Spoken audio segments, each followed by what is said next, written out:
यारे बाबा सुनील बाबा तोहरो अकेली भूलाई गईली हो। अरे अरे बाबा नील बाबा तोहरो अकेली भूलाई गईली हो। आपन जाति तू छोड़ाई के हमके अहिरा बनाई दिहला। आपन जाति छोड़ाई के हमके अहिरा बनाई दिहला। अरे अरे बरुआ सौरभ बरुआ तू कहे कुताई गईला। हथवा परस केरी डंडा एक अमर मृग छल देवो। पाँच में देवो खड़उआ तोहर जतिया बनाई देवो। पाँच में देवो खड़उआ तोहर जतिया बनाई देवो।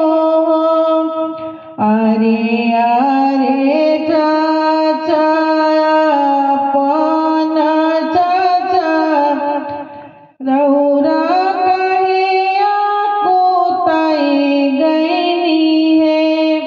अरे अरे चाचा संतानु चाचा रौरा कहे कुताई गईली है।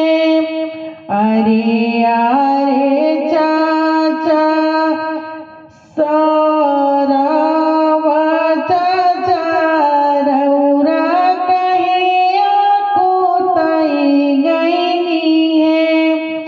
अरे अरे चाचा ध्रुव चाचा रौरा कहे कुताई गईली है।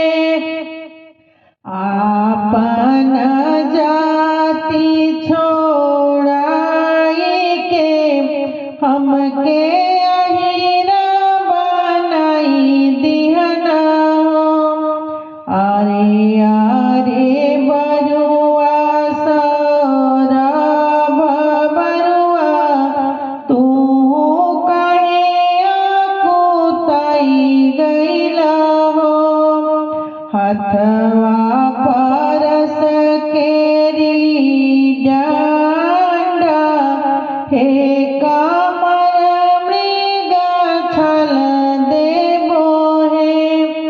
पाँच में देवो खड़उआ तोहर जतिया बनाई देवो। पाँच में देवो खड़उआ तोहर जतिया बनाई देवो। अरे अरे पापाया जय पापा रौरा कहे कुताई गईली है। अरे अरे बाबा अखिलेश बाबा रौरा कहे कुताई गईली है। आपन जाति छोड़ाई के हमके